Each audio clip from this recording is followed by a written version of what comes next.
almost being like overly confident that you're going to be successful, like almost like delusionally confident. You don't have to be a dick to anybody or rude to anybody that you're having interactions with on a day to day, but feel free to have that own inner conversation with yourself, meditate on that, think on that deeply, focus on that. And more than often, you're going to have more good days than bad. All right, welcome to another episode of Breakaway from the Rat Race. And today we have a very unique format. It's an in-person interview with Carlos Zamora. And of course, I have my co-host, Antoine Martel, my son business partner, celebrity, whatever you want to call it. So I'm so glad. So this is a very great format. We're very excited to have that. So let me introduce you, Carlos, our guest. Carlos is a partner at InvestorFuse, a top CRM for wholesalers and investors nationwide. And he also hosts the 80/20 real estate show by InvestorFuse. He's also part of a co-host of Let's Talk Real Estate and Stuff. And he got started in SaaS recently, in the SaaS space, which is software as a service. And that's just after he did wholesaling in Baltimore, Maryland. Carlos, welcome to the show. Thank you for having me. It's awesome checking out the studio. Awesome meeting you for the first time, connecting with Antoine in person. I had him on my podcast about 3 years ago. Funny how life works. We kind of just stayed in touch on Instagram, ended up being in the same neighborhood and have got to hang out and stuff. So awesome to be here. Small world. Yeah, very small world. So it's great to meet in person. Of course, so this is a little bit very different than doing Zoom calls every day. But tell us how you got started in wholesaling. Yeah, it goes back to college, really. And I'll give you a little bit of like the typical answer of somebody that reads Rich Dad, Poor Dad, Think and Grow Rich. Read that, heard about real estate and Rich Dad, Poor Dad.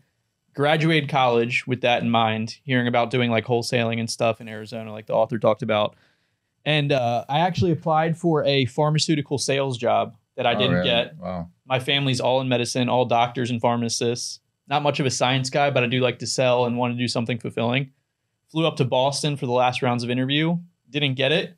And then I heard of this mysterious kind of figure that had a house flipping business in Baltimore that was in a rock band with my now brother-in-law.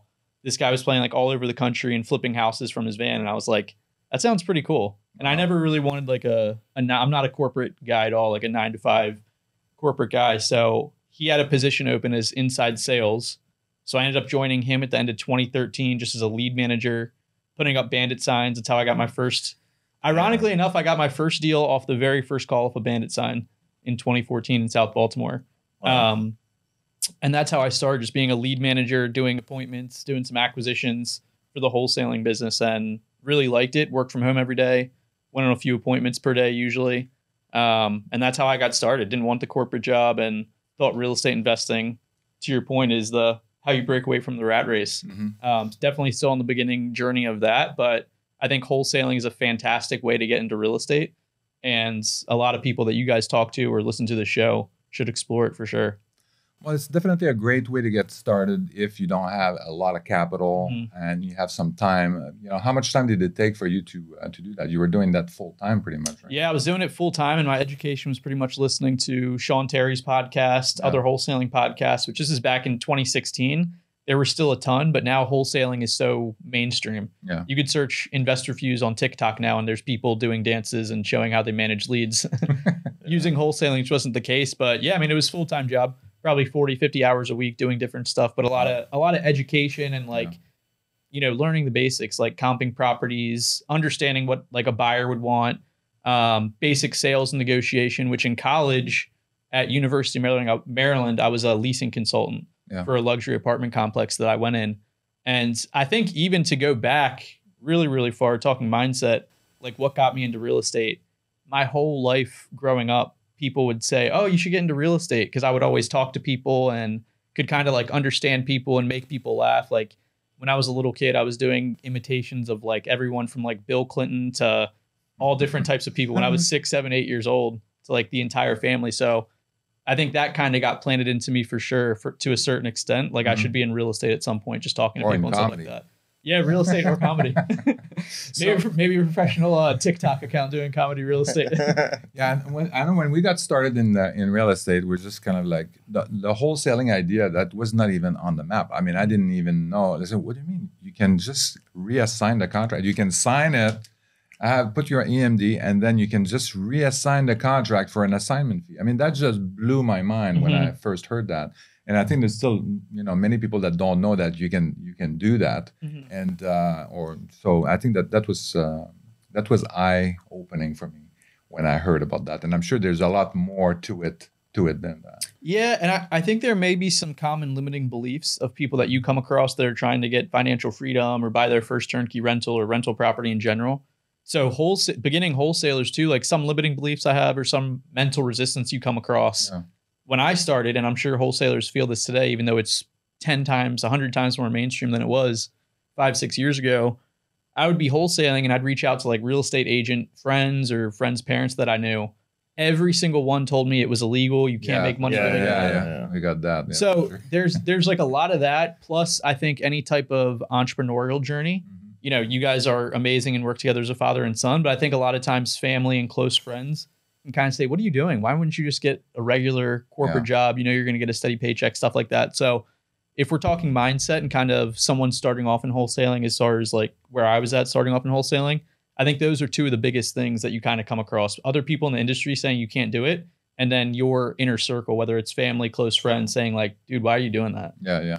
You definitely have a lot of people that, they ask you, they question what you're doing. And it'd be so much easier if you were kind of like strapped to a desk and, 9 to 5 and not worry about anything. But that's part of the problem is that people should worry about that. And they should start thinking very early on about how are you going to retire? How are you going to be, and is that the life that you want for, or do you want to be financially free? Do you want to travel more, spend more time with friends and family? And this is why I had I started Break Away from the Rat Race to help people actually do that. So what kind of do you think like skills, qualities, or attitude you think you need to be a successful wholesaler? Because it's not that easy. I mean, you do the what's that called? The drive for dollars. You walk by door knocking and all that kind of stuff. The bandit sign. That's like you have to put them up on Friday and you have to take them down on Sunday or you leave them there if you want, but chicks like bad boys, so I kept my bandit signs up. I didn't take them down. Yeah. I'm completely playing. Yeah, you know what? I'm a bandit. So yes, I mean it's hard. It's hard work. I mean it's unconventional work, but it's hard work, and you have to be. One of the skills, obviously, is you have to be good with people. But what are some of the other skills that you think you need to be successful at wholesaling? Yeah, I think wholesaling first in general is kind of like an art of finding discounted properties for other investors. And I think even taking a step back to like the college years, I think one of the biggest things for me in Think and Grow Rich was learning about auto suggestion, the principle and understanding that like 99% of your actions are automated. Like they're pretty much automatically run by you, depending on whatever you put in there, whatever inputs you put in there.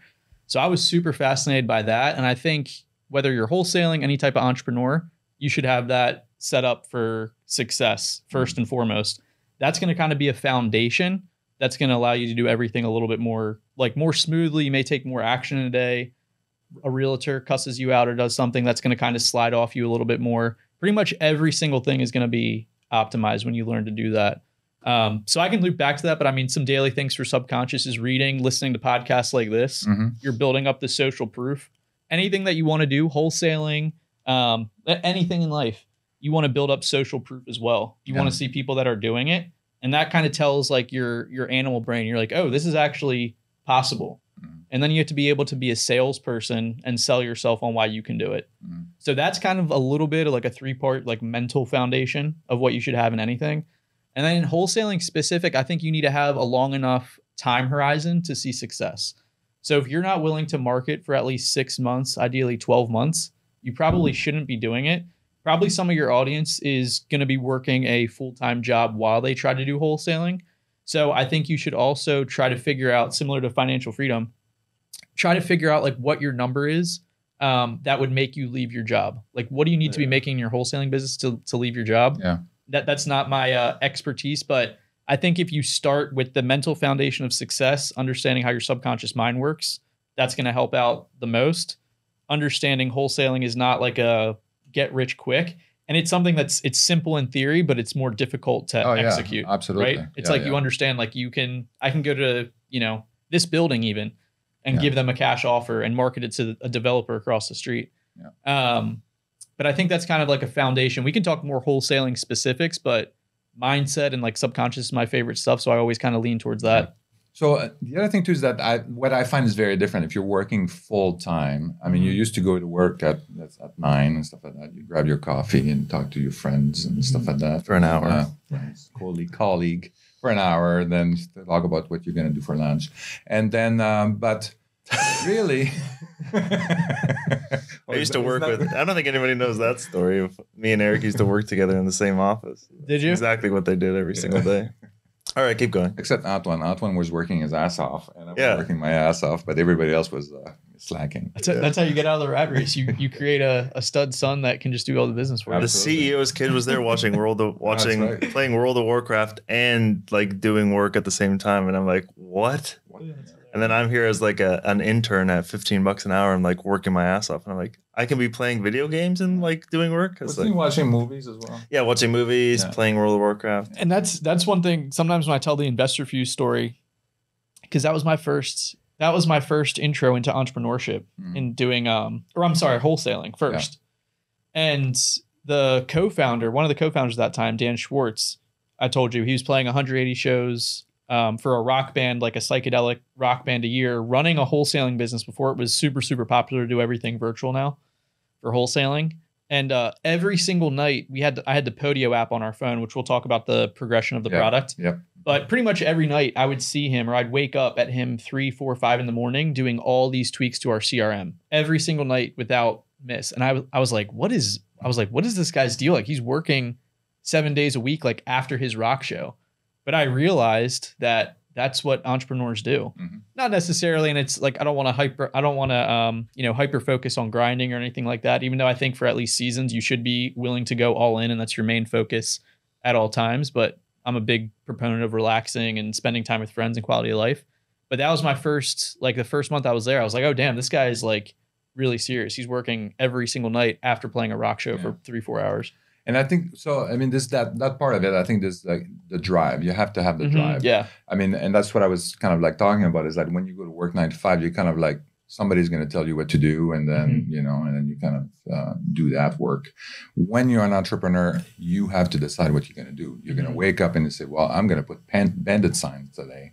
I'm going to do mail marketing. I'm going to call people. I'm going to do this. I'm going to do that." You have to drive yourself to do these things. And so some of the things that you're talking about too is like spending time on updating the CRM or tweaking your systems. Follow-up calls, Follow-up calls. So all these things, these are important, but you have to have that drive to do it yourself and say, hey, I need to do this. And so is that to me, I think it's an important skills to 100%. have. Can that be developed, or do you have that? And that's an nature versus nurture. That's an interesting question. Right. I think a lot of it's probably programmed in you from a young age, as is a lot of your personality. But I think you can get around people, and the easiest way to impress in your subconscious mind, I think, is reading. Like, I think that's just the most practical thing that anybody can pick up a book and start reading. So I think if you start reading books around like mindset, success, wealth, financial freedom, I think that you can build that in. But I think a lot of it is how you were raised, why it's important. Being a parent is the most important job in the world. So if you're able to instill that in your kids, I think that's something that can like put them ahead of the pack, so to say. But I think a certain extent of it can be nurtured as well. Yeah. Well, I didn't have to do anything to Antoine. Antoine was like that from 9 years old or whatever. When we had a low carb grocery store, I mean, he was working. He was so interested in the business, so interested in doing the. It was like, I didn't have to tell him. I said, hey, can you fix up the shelves, or can you move this thing? He would walk around and he would kind of adjust all the shelves.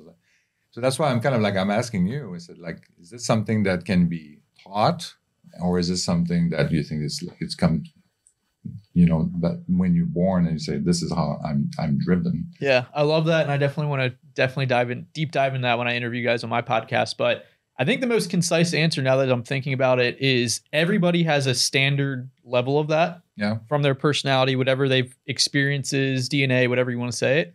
And then I think that's probably 50, 60%. And then the rest is malleable.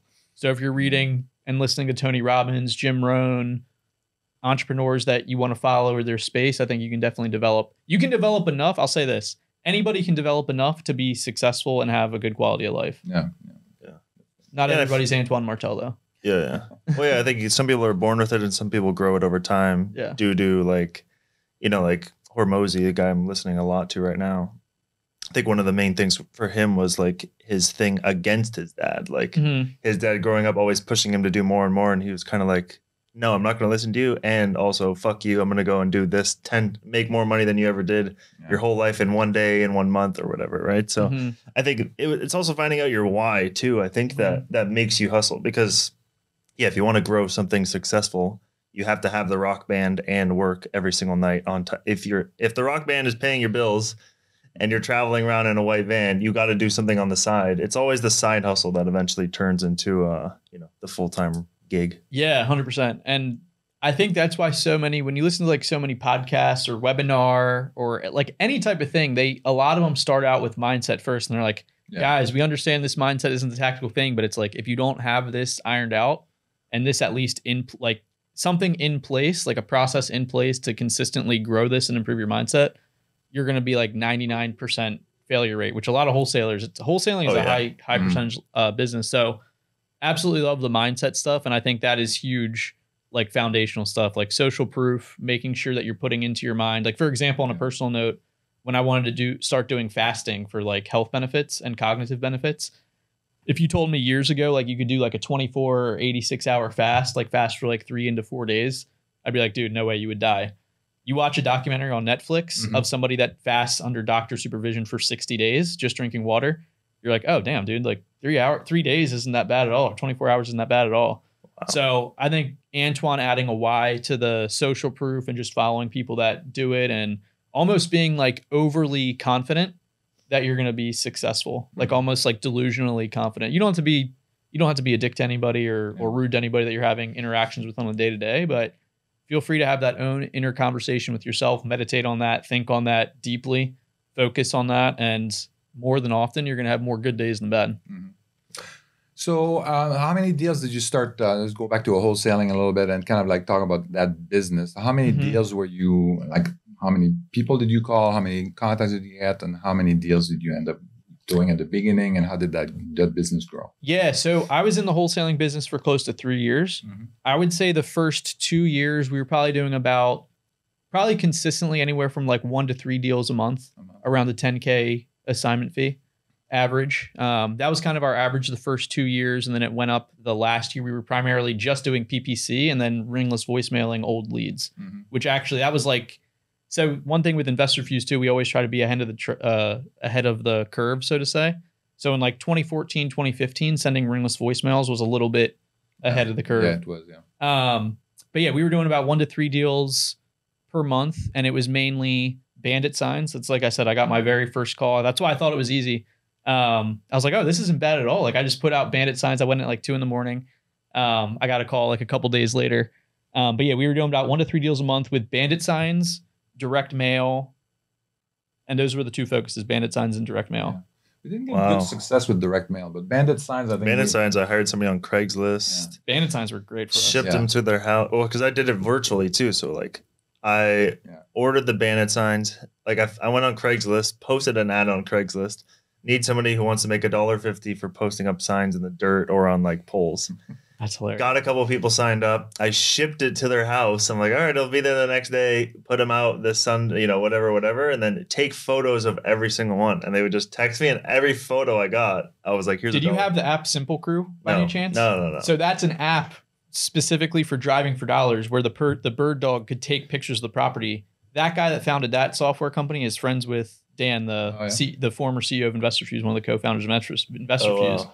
So I did something similar. And this is another thing, like, and it's not just the beginning. Like you could even have success with it. And you talk to, I would call like a civilian, like in The Godfather, they call people, or in the Mafia, they call people civilian that aren't in organized crime. I call people civilians that aren't like in real estate or entrepreneurship. So I'd say like, we'd talk about like our work days or whatever. I'm like, oh, I found a random dude off Craigslist. I met a complete stranger in a parking lot. I gave him 200 signs. and got him this app. And they're like, damn, dude, that's like kind of weird. Yeah. It's not a typical water cooler type talk like that. But yeah, I did something similar. Found a dude. He was actually a rapper. Shout out A-Class if you happen to be listening to this. But he was an Asian dude that was a rapper that wanted to get into real estate. So he started putting out signs. I can't even remember what we paid him, but we paid him like gas and a few bucks for putting up, like 50 to 200 signs at a time over a weekend. But yeah, bandit signs worked really well for us, and direct mail for sure worked well for us. Probably slightly over, and I don't know right now. I'd assume it's still around a 0.5% response rate. Mm-hmm. But we had really, really good results with direct mail. I will say one kind of story for people that are beginning. Sometimes we would send mail like not super educated or not super dialed in. We would send it to like really wealthy neighborhoods, like in Baltimore and like Pikesville, for example, 21208. And it would be like $1 million houses, and it was people with a lot of equity. So that was probably in the first like 6 months, we just sent a list there. So all wealthy people, and we were sending them mail like, hey, we'll buy your house cash. And I got some nasty calls. Oh, yeah. I got some nasty calls. Even the bandit signs too. Like, did you ever get cops called? Like the cops were always calling my phone then. Yeah. Because it was like a Google phone number that I set up that went directly to me. So like I would pick up the phone. It's like, this is the police department, Memphis Police Department. You need to take this down or whatever. Or like I'd get like photos texted to that number, be like, take down your goddamn signs. And then they took down all the signs from the street corners and put it in a dumpster. Like, we don't want your stupid signs in our town or something like that. Yeah, it was so funny. Yeah, that's funny. But yeah, we definitely got a lot of those calls. Software tech tip number one, like Antoine said, never, ever put your own personal number on marketing or anything that's out there. For everybody listening to this, even if you're just starting off, that's one of the first tools I would invest in, is something like Google Voice you can use. I think it's like free or pretty low cost, but very low cost. Yeah. So I would suggest that at a bare minimum, guys, never put your own cell phone number. Maybe I guess in the realtor business, you're putting stuff out there because your personal. You have to do it legally, and I think if you're a realtor, it's a different situation. So we're strictly talking like have some code of ethics you have to abide by. Yeah, but if you're just an investor unlicensed doing direct to seller marketing, I would never put my own phone number on there. That's right. That's good advice. But we had great success with the bandit signs. Mm-hmm. But a lot of the calls that we got were kind of like, people, you had like these, excuse me, old ladies that would call and say, I'm late on my taxes and stuff like that. And then you had to be like, oh, I feel bad. You remember that? I feel bad about, buying their house, that they're late on their taxes, this old lady and all that kind of stuff. And it was like, well, we're helping her out. Like, if she wants to sell the house, she wants to sell the house. Mm-hmm. And that kind of stuff. I remember the hardest part was getting those, like being virtual wholesaling, like setting up the bandit signs. Cool. Now you get a call. You're still in California. Hey, I want to sell my house. You want to come see it? Mm-hmm. Oh, what the hell do I do now? It's kind of like, we have a wholesaling company too, Rocket Offer as well. We started a couple of years ago. And, with that company, one of the things is the problems was that we would do all this marketing, texting, cold calling, bandit signs. The leads would come in and we would just like, here's your offer. And they're like, what? Like, it didn't even make sense. It was like too good to be true. Mm-hmm. I was like, how can you make an offer on my house? You don't even know what it looks like. All I did was tell you how old my kitchen was on a text message. And here's your offer. We're going to close in 7 days cash. And it's like, what? No, it's just bullshit.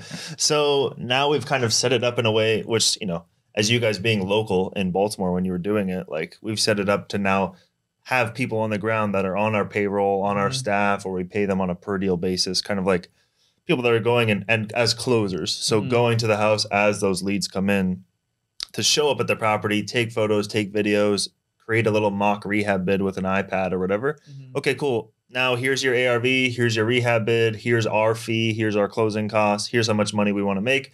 Here's your bottom line offer. Do you want to take that? Right. So like us too, like we're, we've been wholesaling for, I think 2 years now is when we started the company, man. And we've just been trying to do it virtual 100%. And I think virtual 100% is dead.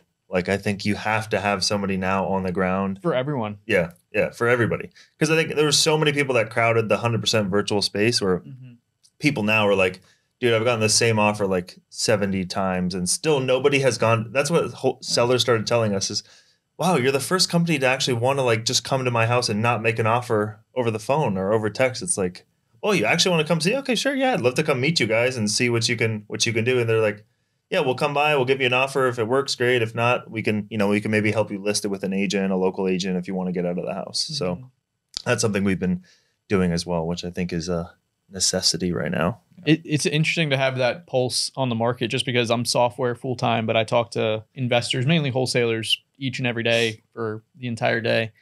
And for me, doing deals just locally, just like in Baltimore, and most of the time bringing like a physical contract and signing it like on the kitchen table, or leaving it with them and then calling them and following up. It's still talking about limiting beliefs and getting over things. It's still a little bit like, damn. And I talk to people that do virtual stuff every day, but for me personally, I'm still like, damn, that's wild to like lock stuff up virtually, and like the amount of trust and rapport that you have to build over the phone. But I think in short, because we have companies that do both, they do local, they do strictly virtual, or they do a hybrid in multiple markets. And I think in general, it may be a little bit of like a volume play. Like if you're doing virtual, you don't have to drive to the appointments necessarily, which is going to take time, or leverage your team to do so. So if you're able to pump out, 5 times more offers than you would if you're just local, maybe that makes sense. But I think, going belly to belly, meeting somebody, one of the things I was going to bring up as far as like one of my biggest relationship building hacks is anybody that I interact with, I want to make that the most memorable interaction that they have that day.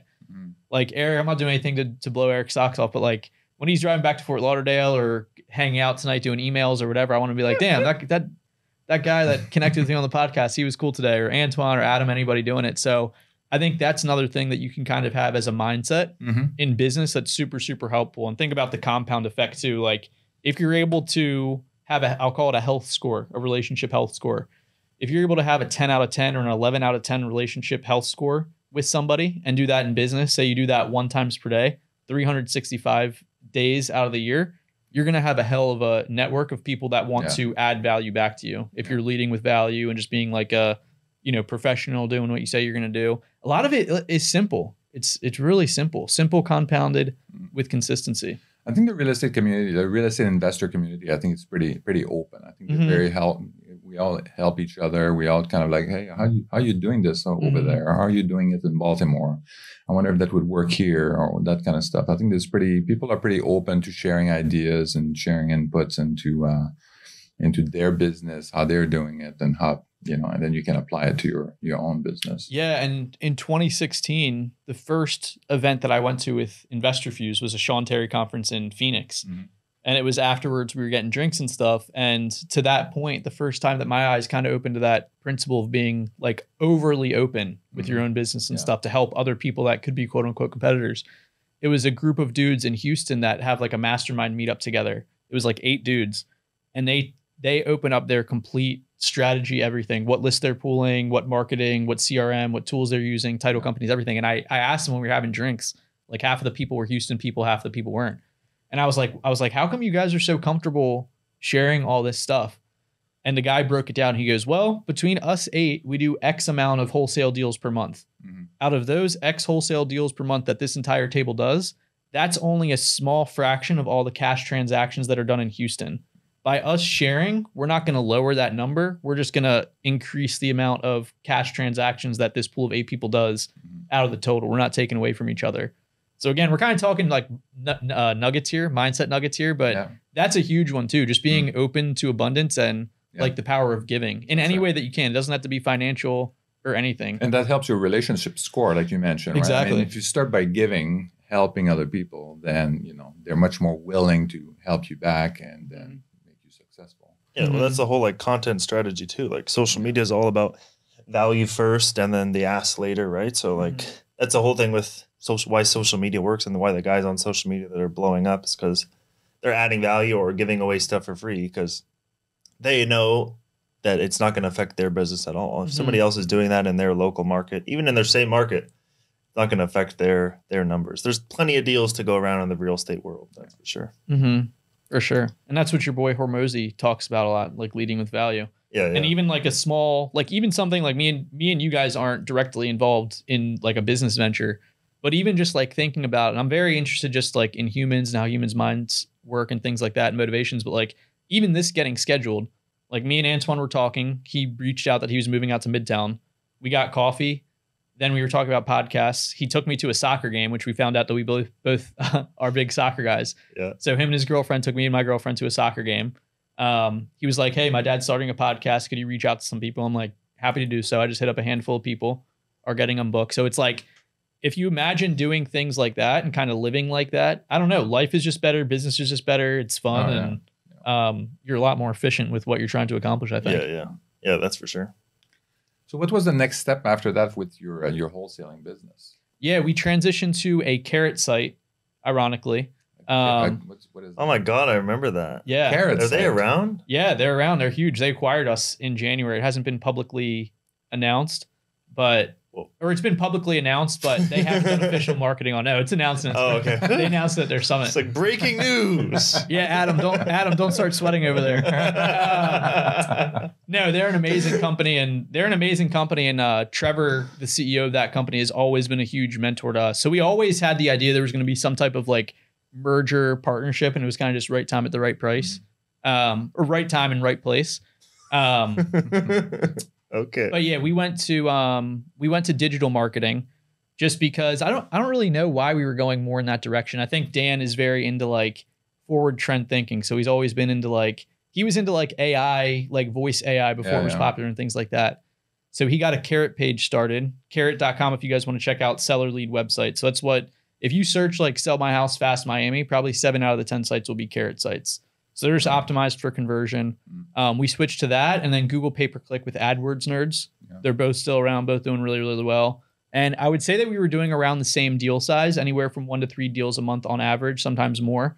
But our spreads were bigger, and it took less time to follow up because in general, the telecommunications leads, which we weren't doing texting and cold calling, which is popular now, was strictly bandit signs, direct mail. But I would say those leads still took a lot more follow-up, and the person may have not been ready to sell right there. Then it's a game of who can stay structured and organized in their follow-up processes until you call and it's the right, you're hitting them with the right message at the right time. Yeah. Where PPC was less leads, probably closer to 10 leads to close instead of 20 to 30 in general, and the follow-up time was a lot less. So it was typically 3 months or less, where anything else was at minimum 3 months.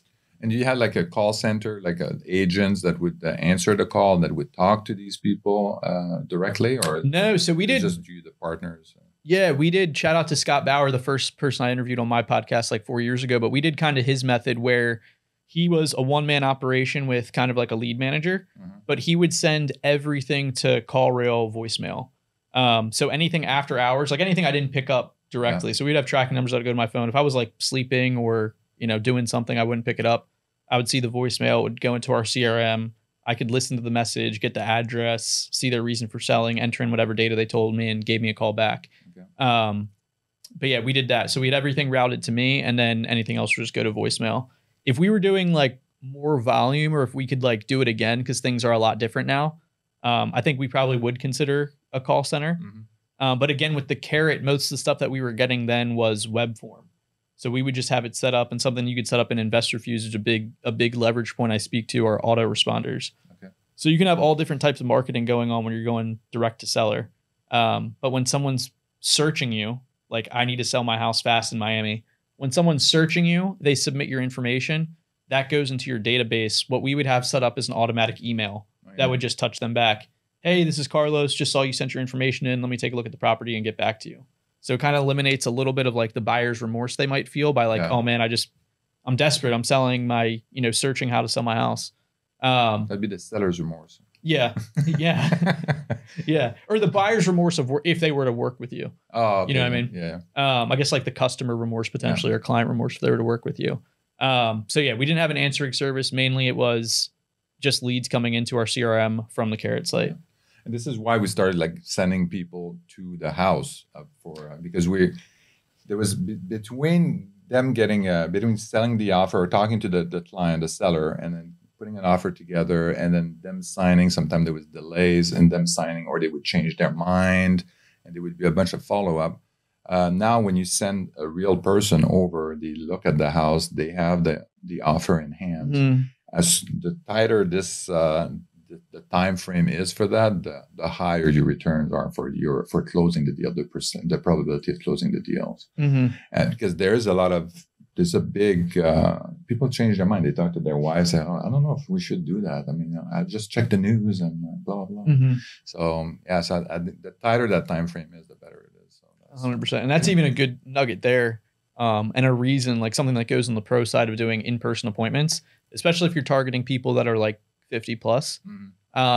If you can leave something physically there, like a contract, or you say, hey, why don't you just like write my number down? Like that generation kind of will do that. And even older, I feel like that'll help stick you apart too. They might just like write your number down and put it on a magnet on the fridge. And then when you follow up with them, you're like, hey, I left an offer there. I think you wrote my number down. Things like that are definitely farly superior to virtually cold calling people probably from a number that might get marked as spam. Yeah. You said Google Ads Nerds? Google AdWords Nerds. Is that still around? And what is that? Dan Barrett. They're essentially a company that will manage pay-per-click campaigns for you. For Google Ads? Yeah. Oh, interesting. Yeah. Wow. And so for the people that have been signed up with InvestorFuse or Carrot or, wherever they go sign up now, what are most of those people doing, the wholesalers that you guys are working with? Yeah, it's a great question. So I would say they're doing almost anything and everything. I would say some of the more high volume people and some marketing companies that we partner with as far as like sharing their information and resources would be Direct Mail Investor Machine with Mike Hambright. We're going to be at his event next week in Dallas, actually. So that's like large level direct mail. So a lot of people are doing direct mail. Wow. TV ads. Direct mail is getting more popular these days. I would say the last like 3 years, though, the most popular thing has been cold calling and texting. So typically people will either outsource and hire a cold calling company. They'll pull their own data. They say, hey, I want to call these people in Memphis with this certain criteria. We send them a web form so they could essentially have cold callers, which is really popular to have overseas cold callers these days in Philippines or other countries like that. And it's essentially kind of like different buckets in your business. So you have people that are doing like cold calling and texting, and they can essentially just press a button and send it into InvestorFuse as soon as somebody's interested. So I would say that's the most popular, cold calling and texting over the last 3 years. Direct mail is making its way back into the space. And I think anybody that has relative experience in the business, they have the proof of concept, they know that they can close deals. They start getting into digital marketing in some form or fashion. And what do you, by digital marketing, you mean Facebook, Instagram, Google? Primarily having a website set up first. So if you're sending direct mail, you can have that website on your piece to establish some level of credibility and authority. And then you would start probably doing like SEO, where you're trying to do that for a long-term play as far as establishing yourself in that local market, Memphis, Cleveland, wherever. And then you look into paid ads like Google pay-per-click and working with somebody like AdWords Nerds. There's a bunch of vendors. If anybody reaches out to me from here, I'd be happy to connect you. Do you have any different like funnel pages that you use? I mean, I've seen some people that would have like something about credit repair or bankruptcy and stuff like that. There would be different funnels. And then when they go through these funnels, they would basically say, if you have a house and all of that, then you would figure out, okay, yeah, you have a house, then let's just, let's talk about that. Maybe we can buy the house from you or something like that. Are you using different funnels like that, or you just? We would connect with different funnels, and I think that's more of like a website, if I'm understanding that correctly. So like the cool thing you can do with Carrot sites or other investor websites is, let's say that you guys are like a wholesaling operation in Memphis and you have your website set up. You can have different pages for like each county in Memphis, or maybe something that particularly happens, maybe like probate or a specific thing. And you can kind of just like route them into different funnels and seeing what they have going on. And then a cool thing that you can do with like Carrot sites, for example, is you can create like different pages like, this is what it's like to work with us. And it explains the whole process. Hey, we're going to have a rep come out to your house. They're going to do basic repair estimate. They're going to run numbers and then leave you a contract, stuff like that. So kind of like, I guess in a sense, it's a lot of like frequently asked questions and automated overcoming obstacles that you might have. But you could also put out like an ebook on how we purchase probate properties in a certain city or certain town in Memphis. And you could do that for all your different pages. So the person's kind of having like a customized experience of what they're looking for from what they searched. Yeah, I interviewed a guy that was doing wholesaling, but very specifically for older people that were kind of like about to retire. And then he wrote an ebook on how to, very targeted for these people about preparing for retirement, preparing for going to nursing home and that kind of stuff. And then, but it was very successful because he would say, hey, I'm just going to send you this information. It's valuable to you if you're at that phase of your life, then this is what you need to think about. Yeah, way more targeted. Yeah, very targeted, and he was very successful. Yeah, if you can do that but do that for every demo. Like, hey, here's an ebook I wrote about how to get out of your taxes. Like, just even if you just like, you can do direct mail, even to just send people a free book. Hey, I noticed you're on the list. Yeah, here's a free guide on how to get out of foreclosure, off the foreclosure list in 30 days. And the number one solution or number 3 solution is call this website. They helped, here's testimonials. Exactly. Testimonials are big. Hey, it's a good idea. Yeah. And you have different funnels. Yeah, exactly. But you can do that and then, make all the carrot pages or whatever kind of pages too, to, for people to go there, land on those pages, go through a funnel form, all that kind of stuff. 100%. And testimonials, that's another good thing. And it's interesting how the brain works. Cause like, whether you're having like interaction, and salespeople get such a bad rap. That's kind of like they think they're like a used car salesman for a lot of times. But I think that's kind of the very first thing that happens in your brain, like especially if you're in a distressed situation, because these homeowners typically are like in some type of either embarrassing or a distressed situation where it's like, dude, I don't want to be called or sent mail by a random person that's offering me 60 cents on the dollar. Well, that's how you're going to get these distressed properties. I mean, that's where you're going to get the deal. These people they have a financial situation or, that they need to deal with urgently. If they don't have that, then you're not going to get a good deal for that. They're just going to go talk to the realtor. What's the fair market value of my house? But these people are in distress. So I think showing that, hey, this company really helped me solve my foreclosure problem. And now I live in a very comfortable apartment in Midtown. Yeah, they even help me move. But that's 100% like what, and Antoine brings up a great point with the testimonials. Like the testimonials, like the ebook, that kind of helps with like how the brain first works, where it's like analyzing if you're a threat or not. Like if you read any of the great sales books, like Pitch Anything, they talk about that, how like the very first thing is like making sure you're not a threat to like their livelihood. So like once they kind of raise their guard down, that's when you can kind of probe into like the reasons that they're selling and timeline and conditions and everything that you would look up for that. Yeah. Or right now too, like a big thing is like these video sales letters, VSLs as well. So a lot of like sales teams are doing that. But yeah, I think if you're a wholesaler listening, I mean, send a postcard with a QR code. QR code goes to like a free ebook download about how to get out off the pre-foreclosure list in Memphis in 30 days. It's like, holy shit, that's me. Exactly. And then they download the ebook. At the end of the ebook, it has an ebook plus testimonials plus like a form where they fill out, and then they can do it all on their phone, and they can click a button to book a phone call then with a team member and be like, hey, I read your ebook. Yeah. Can you help me? It's like, here, do it yourself, or we can do it for you. Yeah. And they're in a distressed situation, probably praying and hoping for an exact solution. They come across to you. They're like, man, my prayers have been answered. Yeah. One quick thing too, because you actually came up in conversation when my buddy was here visiting. And I think I had told you, just talking about interesting marketing channels and how things have changed. Will Brown, who's in Los Angeles. I brought up Antoine because Antoine was moving to the neighborhood. And he's like, oh yeah, I know his dad. He's in a mastermind, Go Abundance. He has, if you know, in the last 2 years, creating like an artificial intelligence text message bot, essentially named Claire. Okay. And what she'll essentially do. So we're the first CRM that it's integrated with. She'll do. Yeah. She identifies as she. What she'll do essentially is do lead qualification currently for direct mail and the call to action. But you could do the same thing with the websites and the specific county in Memphis and the ebook. What she'll essentially do is the call to action on the direct mail piece is text this number to get a cash offer on your house. So people, that's a little bit less resistance for the seller as well versus calling. Because I mean, 2022, we're, millennial, Gen Z. We don't want to talk. For the most part, civilians don't want to talk on the phone. It's just like a text or sending Instagram DMs. So that at first is a little bit less resistance. And I think at a point for Will's company, Titan X, once there is a wholesale operator that has multiple lead sources coming in, they're going to reach a point where it makes sense to send that to an automated text thing that's been learning language for the last 2 years. So he has a good bit of companies in it now.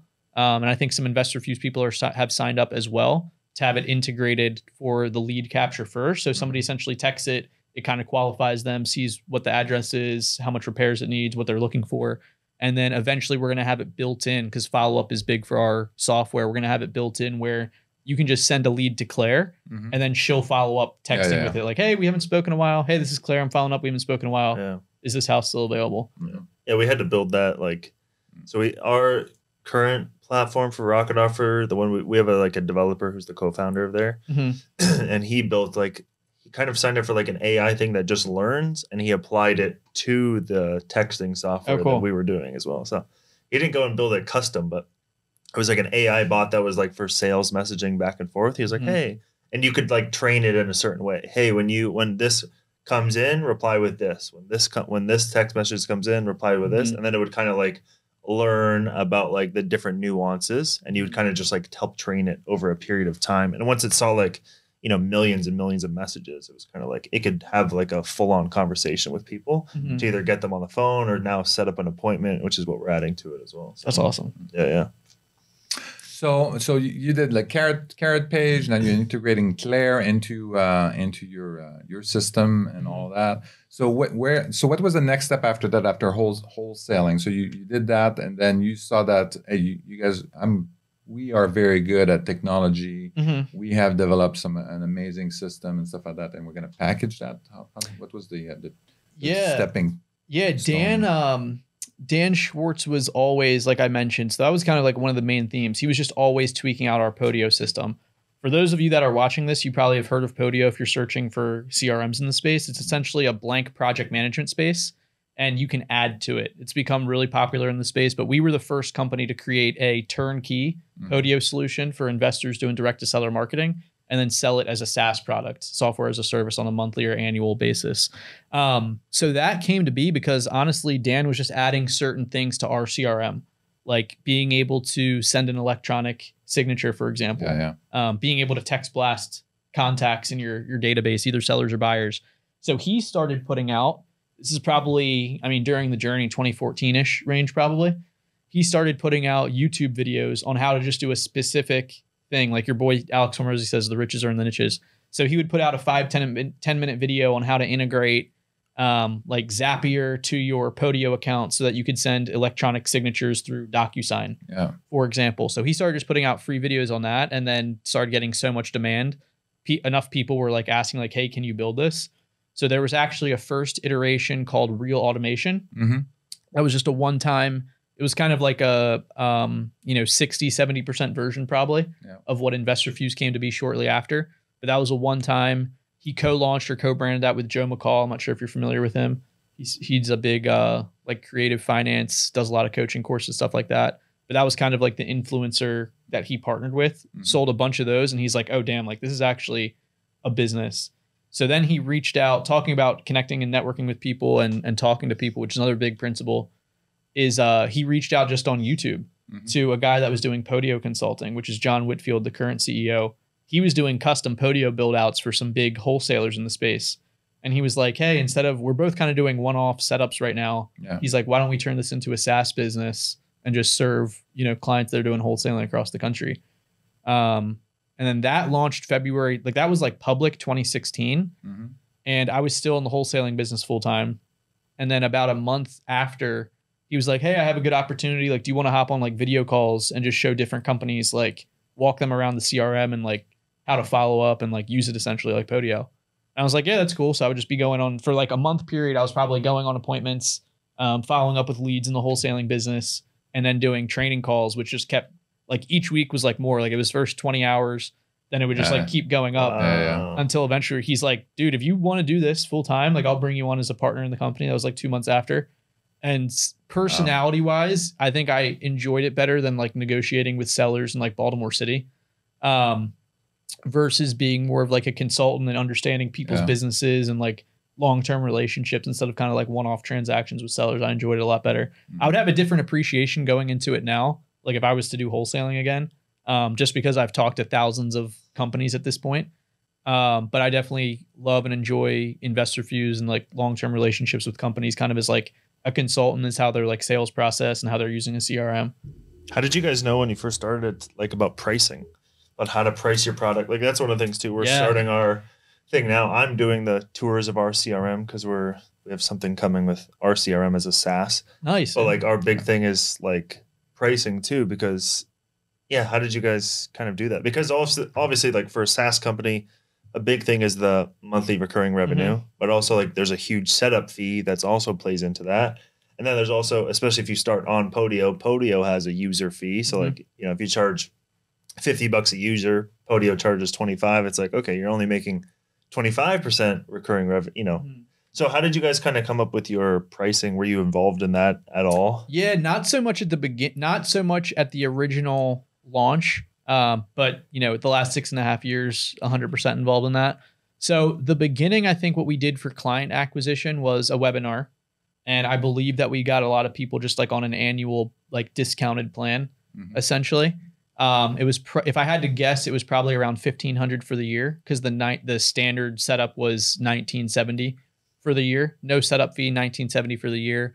And then you would essentially via Podio, good point Antoine brought up, you would essentially pay for like a credit system, which you could do like $20 a month for credits to send text messages and ringless voicemails out of the platform. And then I believe it was over the 5th user, we charged like $20 a user or something like that back then. It's been a while. Wow. How we came up with that pricing was probably a little bit of market research. Dan was tight with Joe McCall, who had not SaaS products, but knew the space pretty well. And I would assume that we probably just did a little bit of like research into other CRMs in the space, kind of saw what their pricing was. But we only had one price plan. So up until October of last year, we've only had one core price plan, which we've expanded and learned a lot from like SaaS Academy and other operators, that now we have more of like a beginning tier plan called Essentials. Our core plan is called Pro. And then our top tier plan, typically for companies that are in multiple markets and have multiple acquisitions people, is called Premium.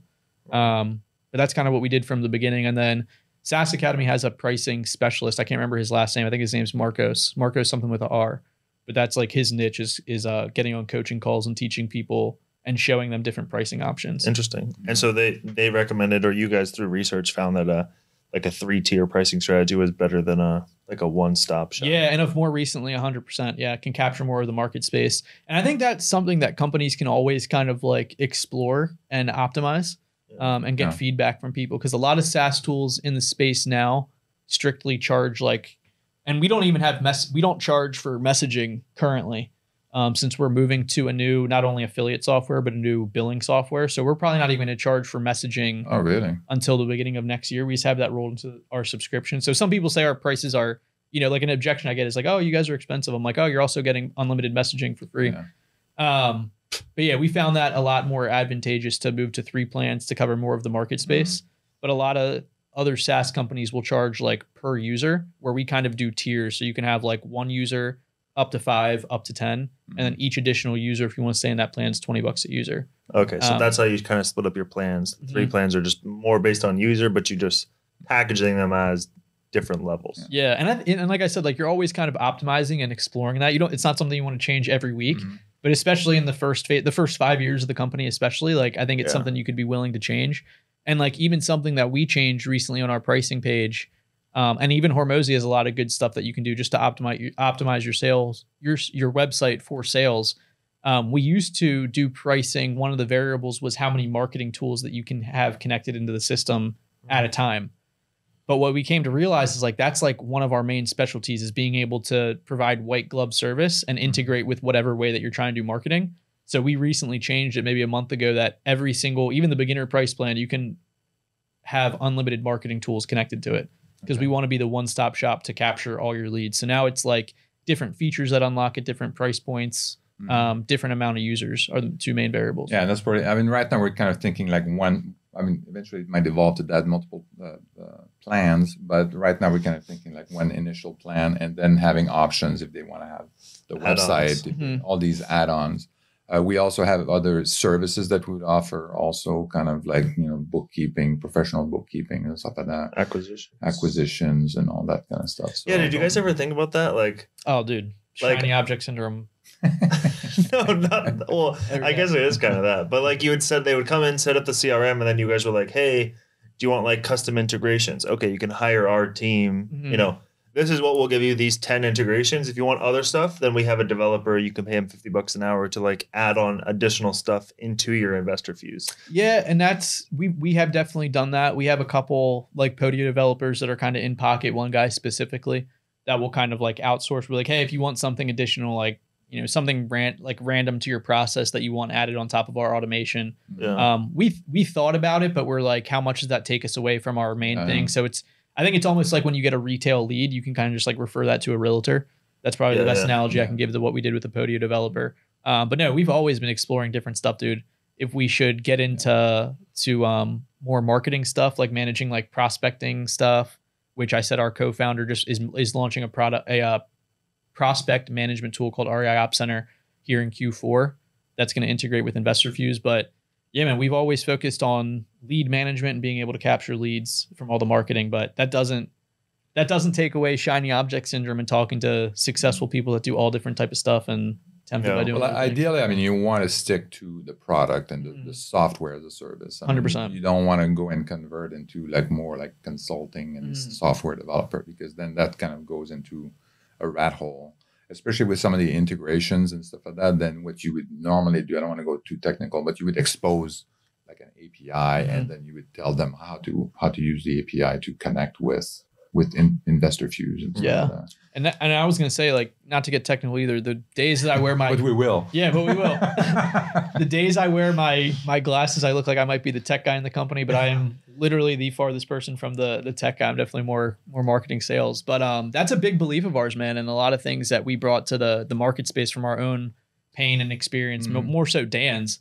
Like, he is very much a creative visionary. Like I said, he was in a psychedelic rock band playing drums. That is not his skill strength, building software and doing coding and connecting stuff via Zapier and APIs. And that's a big belief that we have, is that real estate investors face a challenge enough of being, in saturated markets, other investors offering on the same property, the education of learning it. We don't want to add something that for 99% of real estate investors is not their skill set, learning software and coding and stuff like that. So that's something like, we're like the easy button. Like, you can hand that to us. Spend your time listening to podcasts like Eric and Antoine's, talking to sellers, talking to buyers, making offers, doing things that's going to move the needle with revenue generating activities, not setting up your software. For Podio and the CRM, did you guys ever then get off of Podio and build your own CRM? Yeah, so that's kind of the trajectory of what happened. We saw, I guess, two main reasons. We realized we were building a business on something's back end that we didn't own. So at any time, not that we thought would happen, and Podio got bought by Citrix. They're still running and still really popular in the wholesaling space and investor space. But we were like, you know what? We're building a foundation for a company that we don't own the land for. Yeah. So that was one big thing. And then really user feedback was a big thing too. And this is super, it reigns super true in the space today, which we're happy we made the decision, was like kind of similar to what I was talking about software. Like, real estate investors or salespeople, myself included, I'm not like a CRM guy. Like, I don't enjoy going into CRMs and doing data entry and things like that. People going on seller lead appointments don't want to spend their time entering stuff in a CRM. Yeah. So what we want to do is we wanted to make a more simple tool on our own platform that's easy to onboard not only lead managers, but also acquisitions people. Because we also understand that turnover is a real thing in this industry, whether it's a local or overseas lead manager and local or virtual acquisitions people. So if we're able to, now you guys are in the SaaS, getting into the SaaS game, if we're able to make something sticky, a product sticky, like we have a really good onboarding experience, we understand your marketing plan, the tools you're using, we set expectations, we get your team trained on a simple, easy to use tool, the new version of IF3, there's a good chance that you're going to stay with us for a long time and use us as the hub of your business for that. But we had a 2.0, InvestorFuse 2.0. That was probably 2018 range. That was with outsourced developers. And I don't know the exact back end of what it was built on, but it's something different now. So off of Podio. Off of Podio. Okay. So that was the first one off of Podio. And now what we've done is now we have our own platform, InvestorFuse.com, and the first time having our own in-house developers that are part of our company in our all hands meeting. So that's really cool because we're able to just have a lot more control of the product instead of kind of sending like wireframes out and then just waiting, 1 to 4 weeks, getting what it's like. And it's like, you kind of just have to hope that we like it. Now our dev is really involved. We can get stuff out. If you go to InvestorFuse.com, you can see all our product releases, and we even publish. We're very transparent with like bugs that are in there. Mm-hmm. We get really good feedback from customers and prospects. Like, hey, you're like the only company that shows what bugs that you have, and that's kind of like an ethical relationship health score thing. Like you could always think about as well. But yeah, the new platform's rocking and rolling, super easy to use, and very user friendly. So if I'm a wholesaler, how do I know that I should get off my spreadsheet and then go and get into a CRM for lead generation and wholesaling? Yeah, so I understand. It's a great question. So I understand there's definitely, you want to know your monthly expenses, your monthly nut, if you will, of whatever tools you're using and what you might be generating.